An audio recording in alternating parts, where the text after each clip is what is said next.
서울 고속터미널에서 여수로 가는 버스가 출발하자마자 외국인 아기의 울음소리가 조용했던 차 안의 분위기를 깨트립니다. 엄마는 급히 아이를 달래보려 하지만 울음소리는 점점 더 커질 뿐입니다. 위축된 부모는 주변 승객들의 표정을 살피며 눈치를 보았습니다. 과거 일본 대중교통에서 경험했던 차가운 시선과 거친 말들이 떠오르며 혹시 이번에도 내리라는 요구를 받지 않을까 걱정에 휩싸입니다. 그리고 버스 기사님의 안내방송이 흘러나온 직후 뒤쪽에서 누군가 의자를 두드리는데요. 외국인 부부는 이 위기를 잘 넘어갈 수 있을지 오늘의 사연 시작하겠습니다. 안녕하세요. 저는 CNN 다큐멘터리 팀에서 프리랜서 PD로 일했던 라이언입니다. 세계 각지를 다니며 현지의 문화와 삶을 카메라에 담는 일을 해왔어요. 제 아내 줄리아도 저와 함께 일하는 동료이자 인생의 동반자였죠. 우리는 5년간 세계 곳곳을 누비며 다양한 이야기를 전해왔는데 특히 아시아 문화에 깊은 관심을 가지고 있었습니다. 처음 일본 프로젝트를 제안받았을 때만 해도 그저 또 하나의 새로운 다큐멘터리가 될 거라 생각했어요.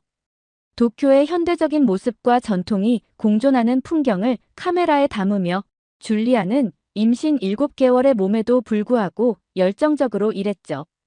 우리는 도쿄 곳곳을 누비며 그들의 섬세한 문화와 질서정연한 도시의 모습에 감탄했습니다. 그땐 몰랐어요.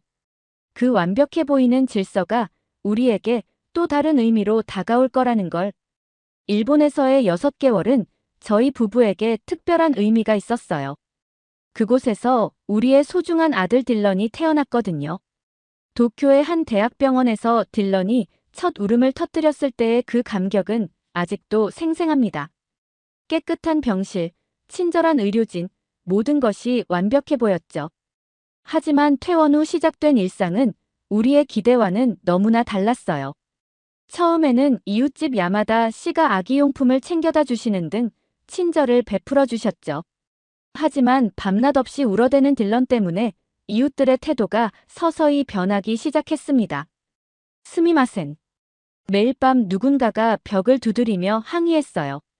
어느 날은 관리인이 찾아와 다른 입주민들의 불만이 많다며 난처한 표정을 지었죠. 우리는 매일 밤 딜런을 안고 복도를 걸었습니다.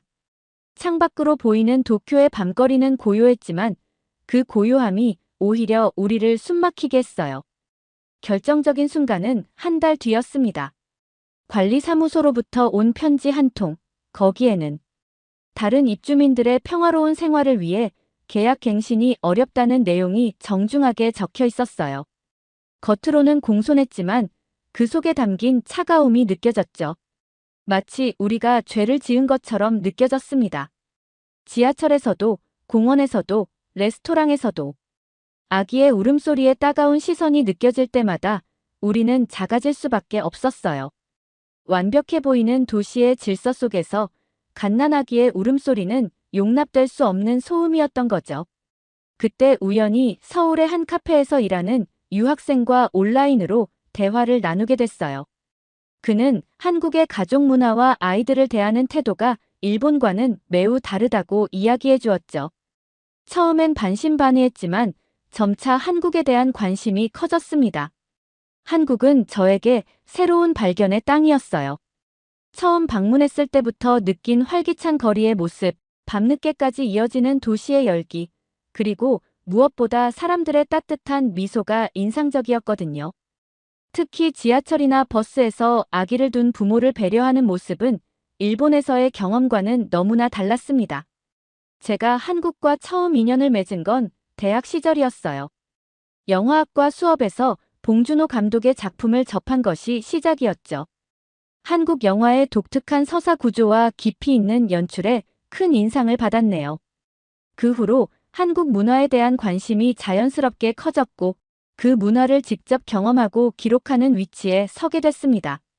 그렇게 우리 가족은 한국행을 결심했고 그날 인천공항에 도착했을 때의 첫 인상이 지금도 잊을 수 없어요.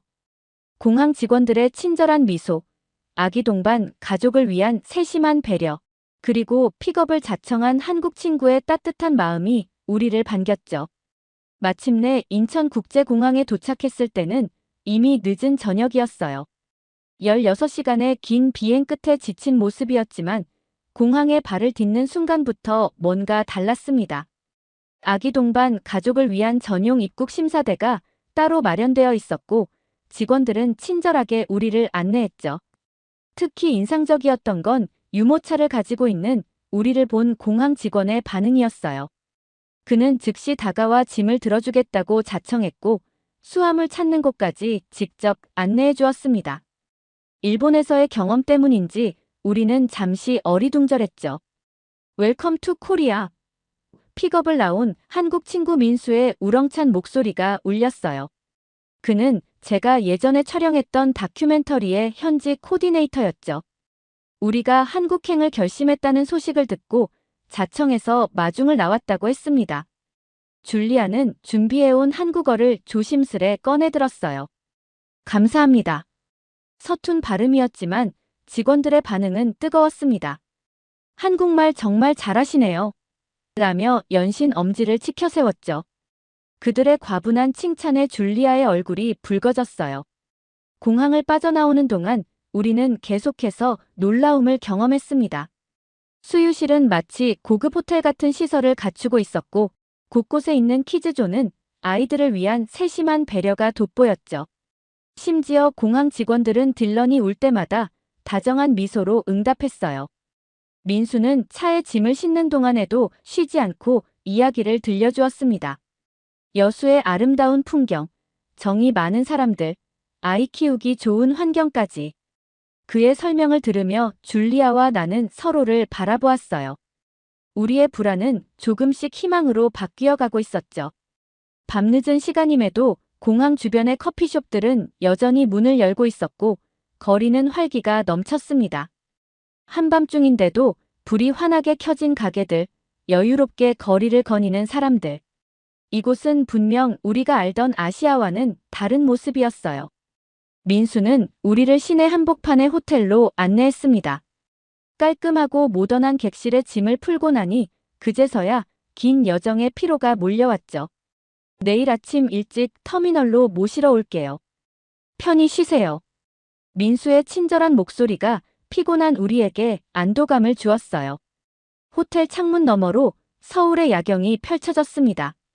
한강을 따라 줄지어 선 고층 빌딩들의 불빛이 마치 별처럼 반짝였죠. 딜런은 이미 깊이 잠들어 있었고 줄리아는 내일의 여정을 위해 짐을 정리하기 시작했어요. 서울에서의 첫날 밤, 우리는 오랜만에 편안한 잠을 잘 수 있었습니다. 이른 아침, 서울 고속버스 터미널은 이미 많은 사람들로 붐볐어요. 민수는 우리를 여수행 버스 승강장까지 안내하면서 이것저것 꼼꼼히 설명해 주었습니다. 특히 인상적이었던 건 대형 터미널임에도 아기와 함께하는 여행객을 위한 동선이 잘 갖춰져 있다는 점이었죠. 버스에 오르자마자 우리는 놀라움을 감추지 못했어요. 비행기 비즈니스석을 연상시키는 넓은 좌석, 개별 모니터, 심지어 담요까지. 일본의 고속버스와는 비교할 수 없을 정도로 안락했습니다. 줄리아는 유모차를 접어 보관할 수 있는 특별한 공간까지 발견하고는 연신 감탄사를 내뱉었죠. 여기 정말 대단하다고 속삭이는 줄리아의 말이 채 끝나기도 전에 딜런이 갑자기 울음을 터뜨렸어요. 아마도 낯선 환경 때문이었겠죠. 그 순간 우리 부부의 얼굴에서 순식간에 혈색이 가셨습니다. 일본에서의 기억이 주마등처럼 스쳐 지나갔어요. 차창 밖으로 터미널이 멀어지고 서울의 풍경이 스쳐 지나가기 시작했지만 우리의 마음은 여전히 긴장으로 가득했죠. 줄리아는 딜런을 달래기 위해 서둘러 젖병을 꺼냈고 저는 괜히 다른 승객들의 표정을 살폈습니다. 도쿄에서의 그 차가운 시선들, 귀찮다는 듯한 한숨 소리들. 그 기억은 아직도 생생했어요. 버스가 도심을 빠져나가 고속도로에 진입할 무렵 딜런의 울음소리는 더욱 커져갔습니다. 줄리아의 손이 떨리는 게 보였어요. 그녀도 분명 같은 생각을 하고 있었겠죠. 또다시 그런 상황이 반복되는 건 아닐까 하는 두려움이 우리를 짓눌렀습니다. 차창 밖으로는 한국의 푸른 산들이 끝없이 이어졌지만 그 아름다운 풍경을 제대로 감상할 수 있는 마음의 여유는 없었어요. 우리는 그저 앞으로 일어날 일들에 대한 불안감으로 가득 찼죠. 여수까지는 아직 3시간이나 남은 상황에서 이 긴장감을 어떻게 견뎌내야 할지 막막하기만 했습니다. 마음 졸이며 가고 있는 그때 버스가 경부고속도로에 진입한 지 30분쯤 지났을 즈음이었어요. 중간쯤 앉아있던 한 남자가 갑자기 자리에서 벌떡 일어났습니다. 그의 날카로운 목소리가 버스 안을 가득 채웠죠. 베이비 크라이, 베리 배드, 노굿. 서툰 영어였지만 그의 불쾌감은 충분히 전달됐어요. 그는 일본인이었고 자신을 타쿠로라고 소개했지만 그 말투에는 거만함이 묻어났습니다. 우리 쪽으로 다가오는 발걸음에는 마치 누군가를 가르치려 드는 듯한 오만함이 느껴졌죠. 도쿄에서 마주했던 그 이웃들의 모습이 떠올랐어요. 하지만 타쿠로의 눈빛은 그들보다 더 날카롭고 공격적이었습니다. 베이비 노이즈, 베리 베리 폴루션. 그의 목소리는 점점 더 커졌어요.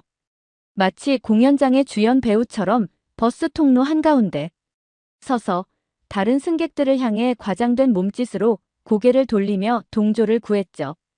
코리아 앤드 재팬, 세임 세임, 노 디퍼런트. 그는 한국을 깎아내리듯 비웃으며 말했어요.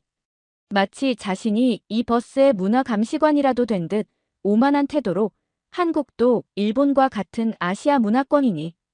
이런 소음은 용납될 수 없다는 식의 말까지 이어갔습니다. 줄리아의 얼굴이 하얗게 변했어요. 그녀는 딜런을 더 꼭 껴안으며 창밖으로 고개를 돌렸지만 그녀의 어깨가 떨리는 걸 느낄 수 있었죠. 저는 뭐라도 말하고 싶었지만 목구멍까지 차오른 말들이 쉽게 나오지 않았습니다. 타쿠로는 계속해서 혼잣말처럼 중얼거렸어요. 일본에서는 이런 거 절대 안 돼요. 아기 있으면 집에 있어야지. 그의 말 한마디 한마디가 마치 날카로운 바늘처럼 우리를 찔러댔습니다. 불과 몇 달 전 도쿄에서의 기억이 다시 한번 선명하게 떠올랐어요. 승객들의 시선이 우리에게 꽂혔죠. 일부는 불편한 기색이 역력했고 몇몇은 고개를 돌리며 한숨을 쉬었어요. 그 순간만큼은 넓고 쾌적했던 버스가 마치 좁은 감옥처럼 느껴졌습니다. 우리는 그저 작아질 수밖에 없었어요. 저는 순간 화가 치밀어 올랐어요. 입술이 바짝 마르고 주먹은 어느새 불끈 쥐어져 있었죠. Excuse me. 간신히 입을 열었지만 그 다음 말이 쉽게 나오지 않았습니다. 영어로도 일본어로도 제대로 된 반박을 할 자신이 없었어요. 문화적 차이를 설명하고 싶었지만 그런 복잡한 감정을 서툰 언어로 어떻게 표현해야 할지 막막했죠. 줄리아는 이미 눈가가 붉어져 있었어요. 딜런을 품에 안고 달래보려 했지만 아기는 오히려 더 크게 울기 시작했습니다. 타쿠로의 위협적인 태도와 날카로운 목소리가 딜런을 더 불안하게 만든 게 분명했죠. 줄리아의 어깨가 떨리는 것을 보며 제 마음도 무너져 내렸어요. 버스 안은 순식간에 불편한 긴장감으로 가득 찼습니다. 몇몇 승객들은 고개를 돌려 창밖만 바라봤고 어떤 이들은 귀에 이어폰을 꽂았어요. 우리의 시선과 마주친 승객들도 있었지만 그들은 이내 고개를 숙여버렸죠. 그 누구도 이 상황에 개입하고 싶지 않아 보였습니다. 시끄럽다고요. 타쿠로는 이제 일본어로 소리치기 시작했어요. 알아들을 수 없는 말들이었지만 그의 거친 몸짓과 험악한 표정만으로도 충분히 이해할 수 있었죠. 저는 줄리아와 딜런을 지키고 싶었지만 동시에 상황을 더 악화시키지 않아야 한다는 생각에 주저했습니다. 그때 딜런의 울음소리가 더욱 커졌어요. 마치 이 긴장된 분위기를 느낀 것처럼요. 타쿠로는 한숨을 크게 내쉬며 더욱 과장된 몸짓으로 불만을 표현했고 우리는 그저 그 자리에 얼어붙은 채로 있을 수밖에 없었습니다. 마치 도쿄에서의 그 시간들이 다시 되풀이되는 것 같았어요. 이 넓은 버스 안에서 우리 가족은 그 어느 때보다도 외롭고 작아져 있었습니다. 창밖으로 스쳐 지나가는 한국의 풍경은 아름다웠지만 그때만큼은 그저 차갑게만 느껴졌어요. 이 고립된 상황이 언제까지 계속될지 아무도 알 수 없었죠. 그런데 그때 우리에게 한 한국인 남성이 다가왔어요. 가뜩이나 일본인 때문에 위축돼 스트레스를 받고 있는데 누가 우리에게 다가오는 것 자체가 너무 무섭게 느껴졌죠. 실례합니다. 차분하면서도 단단한 목소리가 버스 안을 울렸어요. 뒷좌석에 있던 한 남자가 일어나 우리 쪽으로 걸어왔습니다. 단정한 차림의 그는 자신을 심리상담가 정민이라고 소개했죠. 정민은 먼저 타쿠로를 향해 공손하지만 단호한 목소리로 말했어요. 아이는 울음으로 세상을 배우는 존재입니다. 당신의 그런 태도야말로 진정한 민폐가 아닐까요? 그의 말에는 지식인다운 무게가 실려 있었고 버스 안의 승객들이 하나둘 고개를 끄덕이기 시작했습니다. 아기의 울음소리는 생명의 소리죠. 우리 모두 그렇게 자랐고 우리 아이들도 그렇게 자랄 겁니다.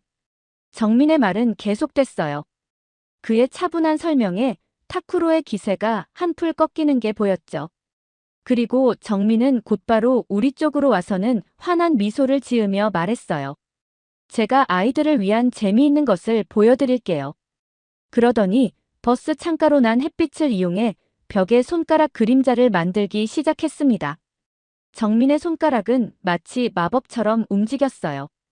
작은 토끼가 깡충깡충 뛰더니 어느새 날갯짓하는 새가 되었다가 달리는 강아지로 변했죠.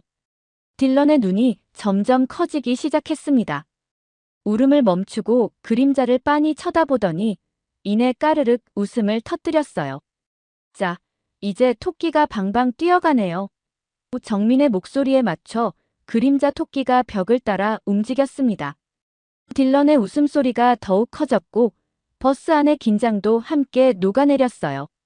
이렇게 예쁜 아기의 웃음소리를 들을 수 있다니 우리 모두 참 행복한 것 같네요. 정민의 말에 주변 승객들도 따뜻한 미소를 지었습니다.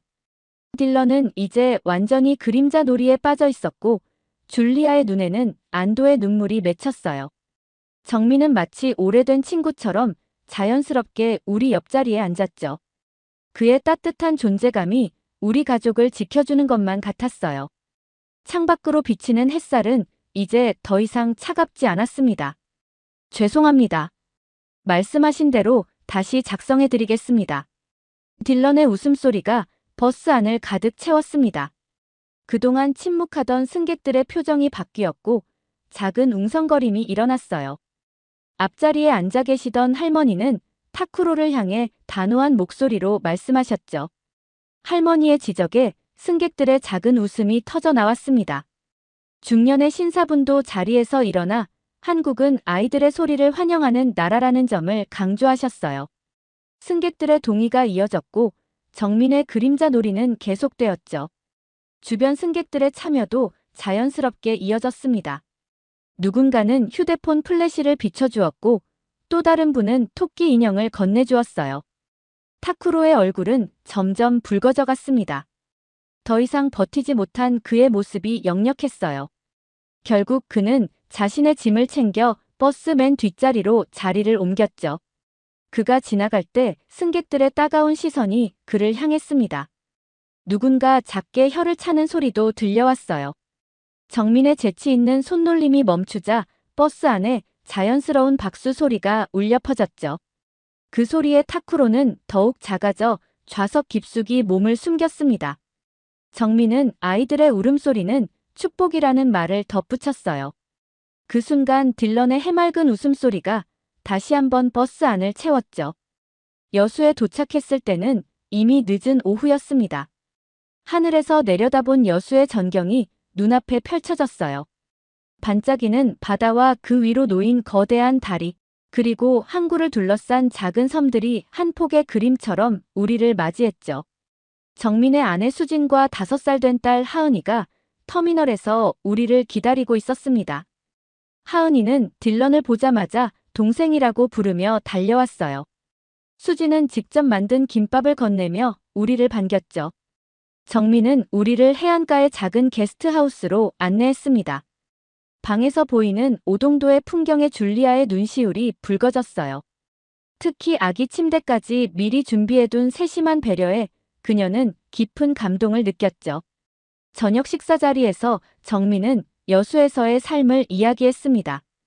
바쁜 도시를 떠나 이곳에 정착하게 된 계기, 아이들이 자연과 함께 자라나는 모습, 그리고 이웃들과 나누는 소소한 일상의 기쁨까지. 그의 이야기 속에는 진심이 담겨 있었어요. 수진도 자신의 이야기를 들려주었죠.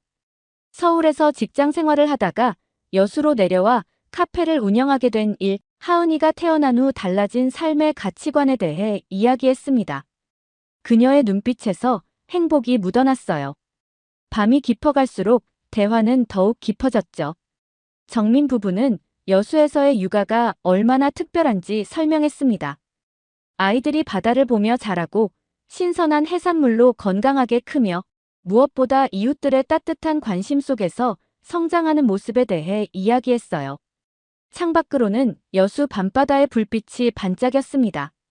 하은이와 딜런은 어느새 장난감을 나눠 가지며 놀고 있었고 우리 부부의 마음속에는 새로운 희망이 자라나고 있었어요. 이곳에서라면 딜런이 더 행복하게 자랄 수 있을 거란 확신이 들었죠. 버스에서 있었던 일은 제게 깊은 인상을 남겼습니다. 딜런의 울음소리에 대한 두 나라의 반응이 이토록 다를 수 있다는 사실이 놀라웠어요. 일본에서는 조용히 눈치를 주거나 불편한 기색을 드러냈지만 한국의 승객들은 오히려 아이를 달래는데 앞장섰죠. 특히 정민의 모습은 잊을 수 없었습니다. 그의 행동은 단순한 친절을 넘어 하나의 문화를 보여주는 것 같았어요. 아이의 울음소리를 문제가 아닌 자연스러운 현상으로 받아들이는 태도, 그리고 서로를 배려하는 마음이 느껴졌죠. 여수의 거리를 걸으며 이런 모습은 더욱 선명해졌습니다. 카페에서도 식당에서도 아이들은 환영받는 존재였어요. 심지어 일부 가게들은 아이들을 위한 공간을 따로 마련해두기도 했죠. 정민의 말처럼 한국은 아이들의 소리를 삶의 활력으로 여기는 듯 했습니다. 길거리에서 마주치는 시선도 달랐어요. 딜런이 울 때면 오히려 걱정스러운 눈빛으로 다가와 도움을 주려 했죠. 이런 경험들이 쌓이면서 새로운 생각이 떠올랐습니다. 지금까지 수많은 다큐멘터리를 제작해왔지만 한국의 이런 모습은 한 번도 다뤄진 적이 없었어요. 현대 사회에서 점점 잊혀가는 가족의 가치를 한국은 여전히 소중히 지켜나가고 있었죠. 카메라를 들고 여수의 거리를 촬영하기 시작했습니다. 아이를 업고 장을 보는 부모의 모습, 할머니와 손잡고 걷는 아이들, 그리고 이웃들이 서로의 아이를 챙기는 모습까지. 이것이야말로 제가 세상에 보여주고 싶은 이야기였어요. 한국의 가족 문화는 단순한 전통의 보존이 아닌 현대적 가치와의 조화를 이루고 있었죠. 바쁜 일상 속에서도 가족의 소중함을 잃지 않는 모습, 그것은 전 세계가 주목할 만한 가치였습니다. CNN으로부터 다음 촬영지 제안이 왔을 때 우리 부부는 깊은 고민에 빠졌습니다. 원래대로라면 다음 달에 새로운 프로젝트를 시작해야 했어요. 하지만 여수에서의 시간은 우리에게 특별한 의미로 다가왔죠. 정민의 가족과 보내는 시간이 늘어날수록 한국에서의 삶이 더욱 매력적으로 느껴졌습니다. 아침마다 하은이가 유치원에 가기 전 딜런의 뺨에 뽀뽀하는 모습, 수진이 카페에서 건네는 따뜻한 차 한 잔의 여유가 좋았어요. 줄리아는 자신의 SNS에 우리의 일상을 기록하기 시작했죠. 여수 밤바다의 아름다운 풍경, 시장에서 만난 할머니들의 정겨운 미소, 카페에서 편하게 시간을 보내는 아이들의 모습까지. 그녀의 게시물에는 점점 더 많은 반응이 쌓여갔습니다. 특히 일본에서의 경험과 한국에서의 일상을 비교한 글은 많은 이들의 공감을 얻었어요. 비슷한 경험을 한 외국인 부모들이 조언을 구해왔고 한국의 육아 문화에 관심을 보이는 팔로워도 늘어났죠. 정민은 우리에게 여수의 숨은 매력을 하나씩 보여주었습니다. 도시 곳곳에 있는 작은 어린이 도서관, 주말마다 열리는 예술시장, 아이들이 뛰어놀 수 있는 안전한 골목길까지. 이 모든 것이 우리 가족에게는 새로운 발견이었어요. 우리는 결국 한국에서 더 오래 머물기로 결심했죠. 정민의 도움으로 월세 계약도 하고 딜런의 어린이집도 알아보기 시작했습니다. 줄리아는 한국어 학원에 등록했고, 저는 한국의 가족 문화를 담은 새로운 다큐멘터리 시리즈를 기획하기 시작했어요. 예전에는 단순히 취재 대상이었던 한국이 이제는 우리의 일상이 되어가고 있었죠. 시장 상인들은 이제 우리를 알아보고 반갑게 맞아주었고, 동네 주민들은 자연스럽게 딜런을 귀여워해 주었습니다. 이런 따뜻한 관심은 우리가 이곳에 뿌리를 내릴 수 있다는 확신을 주었어요. 90일이라는 시간은 순식간에 지나갔습니다. 비자가 만료되기 전 우리는 미국으로 잠시 돌아가 정리할 것들을 마무리했어요. 그리고 2달 후, 이제는 장기 체류 비자를 들고 다시 여수의 땅을 밟았죠. 정민의 도움으로 여수 바닷가가 보이는 아파트를 구했습니다. 창문을 열면 들리는 파도 소리, 골목 어귀에서 들려오는 아이들의 웃음소리가 이제는 일상이 되었어요. 새로운 다큐멘터리 작업도 순조롭게 진행됐죠. 정민의 가족을 중심으로 한국의 일상적인 모습을 담았습니다. 아침마다 하은이와 딜런이 함께 어린이집으로 향하는 모습, 주말이면 온 가족이 모여 식사하는 장면, 이웃들과 정을 나누는 순간들까지. 카메라는 그 소소한 행복을 고스란히 담아냈어요. 특별히 기억에 남는 장면이 있었습니다. 어느 저녁, 정민이 버스에서처럼 손가락 그림자를 만들어주자 하은이와 딜런이 까르르 웃음을 터뜨렸죠. 그때 딜런도 서툴게나마 토끼 모양을 따라 만들기 시작했어요. 아이의 첫 그림자 놀이를 카메라에 담으며 제 눈시울이 뜨거워졌습니다. 줄리아는 이제 제법 한국어로 대화가 가능해졌어요. 시장 상인들과 정겨운 이야기를 나누고 이웃들과 김치를 담그는 법도 배웠죠. 딜런은 한국말과 영어를 자연스럽게 섞었으며 하은이의 든든한 동생이 되어갔습니다. 이제 우리에게 여수는 단순한 촬영지가 아닌 진정한 보금자리가 되었어요. 매일 아침 마주하는 정민 가족의 미소, 시장 할머니들의 정겨운 목소리, 그리고 이웃들의 따뜻한 마음이 우리를 감싸 안았죠. 처음 한국에 왔을 때의 불안과 걱정은 이제 희미한 기억이 되었습니다. 우리가 찾은 것은 단순한 거주지가 아닌 진정한 의미의 집이었어요. 카메라에 담긴 우리의 이야기는 이제 또 다른 가족들에게 희망이 되어 전해질 것입니다. 한국에서 시작된 우리 가족의 새로운 이야기는 여전히 계속되고 있었죠. 다큐멘터리 한국, 우리가 찾은 보금자리는 다음 달 CNN을 통해 전 세계에 공개될 예정입니다. 그동안 많은 분들이 궁금해하셨던 우리 가족의 이야기가 영상으로 담겼어요. 특히 정민 가족과 여수의 이웃들이 보여준 따뜻한 마음이 고스란히 담겨 있죠. 아마도 이 채널을 통해 처음 제 이야기를 접하신 분들도 많으실 거예요. 영상이 공개되면 다시 한번 이 채널에 들러 소식을 전해드리겠습니다. 우리 가족의 새로운 시작을 함께 지켜봐 주신 여러분께 그때 더 자세한 이야기를 들려드리고 싶어요. 미국으로 돌아와 영상 작업을 마무리하는 동안에도 여수에서의 추억은 제 마음속에 생생하게 남아 있습니다. 딜런은 아직도 가끔 하은이 누나 얘기를 하고 줄리아는 매일 정민 가족과 연락을 주고받죠. 우리에게 한국은 이제 또 하나의 고향이 되었습니다. 오늘의 사연 어떻게 들으셨나요? 사연이 마음에 들었다면 좋아요와 댓글 꼭 달아주세요.